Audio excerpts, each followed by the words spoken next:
relatively new thing and affordable. All right, now picking a web host. Now I'm going to give you a checklist of some points to consider when selecting your web host. And you may not understand some of these terms yet, but just, you can look at the show notes if you want to print out a checklist of this.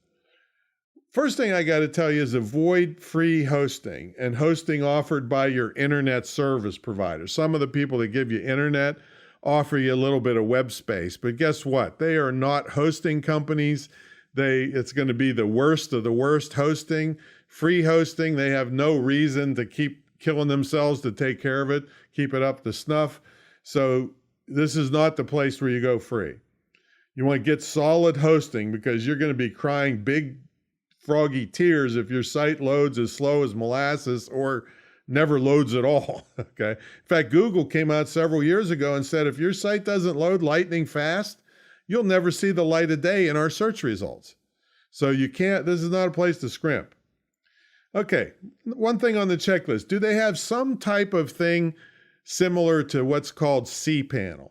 There's new ones coming out that different names. I don't know the names of all of them, and some hosting companies have their own thing. But cPanel is a place where you can handle lots of simple tasks for your website without having to call tech support. I kind of think that the geeks invented this to try to get rid of you and give you some easy ways to do stuff so that, because a lot of geeks, highly technical people, can't stand you. They can't stand your dumb questions and they let you know it. So I think to keep the customers happy, they figured out a way to make certain things easy for you.